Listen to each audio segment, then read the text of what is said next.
I'm Carla Reeves, and this is Differently. Whether you feel stuck in survival, navigating a change, or seeking more for your life, may this podcast be your weekly nudge to take a risk to build a life that is uniquely bold, authentic, and in alignment with your deepest values. After a decade of coaching individuals from corporate leaders to creative artists to multi-million-dollar CEOs, I'm convinced we are far closer than we realize to what we deeply desire, and it's a willingness to do differently that can change everything. Welcome back to another episode of Differently. I'm your host, Carla Reeves. Today's episode is the last and final in a series I've been doing called Get Your Spark Back. If you haven't listened to part 1 and 2, I highly recommend you hit pause, go back and listen to the first 2 as we cover the 2 very important steps to getting your spark back. But a quick recap. Often when people reach out to explore coaching with me, they express one of their greatest desires is to get their spark back. To them, it feels like it's lost and maybe never to return, or it's something outside of them. Maybe you feel that way today. Your spark, think of it as your spirit, your vitality, your energy, that life force. It's the energy that comes from deep within that gives you inspiration, drive, energy, desire, and willingness. It's the thing that puts a spring in your step and that spark in your life. There are 2 important things to know. It isn't something outside of you, it's inside you. And it's your responsibility, our responsibility as humans, to do what we can to keep this alive. I have good news for you. What I believe to be true is that it's not lost. It's inside of you, and there are things that you can do to keep it alive. I have a surprise for you. So we created a free downloadable workbook to help you write your way through these exercises and this 3-part series. And it's something you can do again and again. And I recommend that.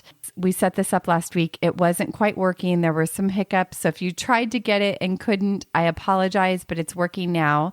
You can go to carlareeves.com/spark and grab your copy of the workbook. There'll also be a link in the show notes. Today, we're talking about another way that you can get your spark back and keep it alive, specifically on the importance of sweeping your obligations, your commitments, and the clutter that weighs us down. If you're listening live, it's the end of the year and a great, great, great time for sweeping and making space for something new in your life. Life has a way of piling on responsibilities and distractions that can dim our inner flame. We find ourselves caught up in the daily grind, feeling overwhelmed and disconnected from what truly brings us joy. But fear not, my friend, because today we're going to uncover the power of really decluttering our lives to reclaim that spark. First, let's talk about obligations and commitments that can weigh us down. It can be easy to get caught up in saying yes to everything and everyone, but there's a cost, right? We spread ourselves thin, leaving little time and energy to what truly matters to us.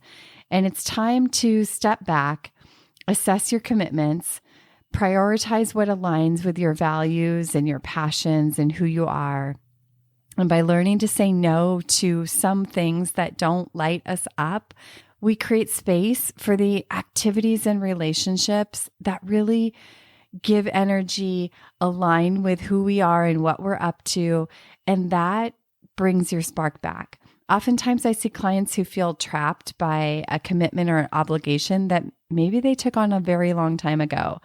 Maybe they've always been the go-to for this or that, or they've always been the one to host a certain gathering at their house.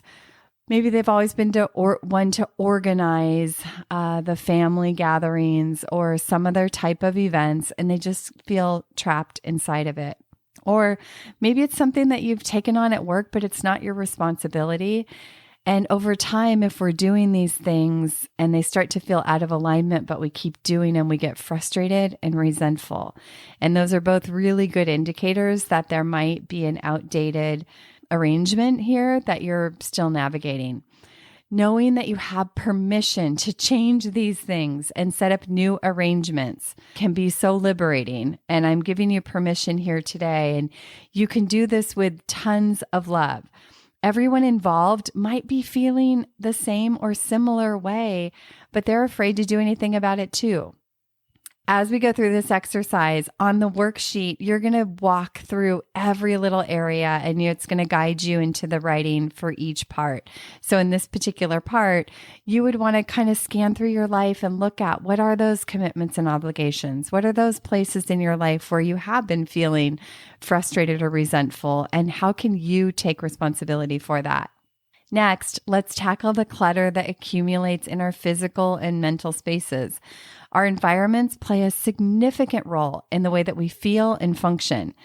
Take a look around you. Is your physical space cluttered and chaotic? Maybe it's time to declutter and create a space that really nurtures you and what you're up to in this season in your life. Clearing out physical clutter, organizing your belongings, and creating a calm environment is so good for your soul, is so good for your spark, is so good for your productivity and creativity. We happen to be smack dab in the middle of moving out of our home that we've been in for 25 years. And while this idea has been in the works for some time, the actual forward motion of it has happened in the last 30 days. And my head is still honestly spinning a bit about this. We're very excited, but we have definitely been clearing out clutter, packing our things, getting rid of things, and making choices about what to hang on to, what is sentimental, what is useful, what brings joy, and letting go of the rest. While it has been somewhat emotional, this is a very freeing process. And I recommend doing this on a regular basis, not the moving part, but the cleaning and shedding of old energy. It's so good for your spirit. But it's not just about physical clutter. Don't forget that we've got to always go back to what we talked about in the number one, which is that mental clutter that weighs us down. Our minds can be so cluttered with negative thoughts, limiting beliefs, and we must sweep those mental cobwebs alongside doing the physical clearing as well. Now, let's talk about some actionable takeaways from today's episode. First, I want you to start by identifying your commitments and your obligations that no longer align with your values and passions. Learn to say no graciously and creates more space for what lights you up. As you do this in your life, you give other people permission to do the same in their life. It's contagious. Second, declutter your physical space and think about what it would look like to create an environment that really fosters your joy and inspiration in the coming year. And don't forget, last but maybe not least, don't forget to take out that mental clutter as well and empty the mental trash on a regular basis. To see the wrap-up summary and writing prompts to guide you through this process, be sure to grab your Get Your Spark Back workbook that we created for you. You're going to love this.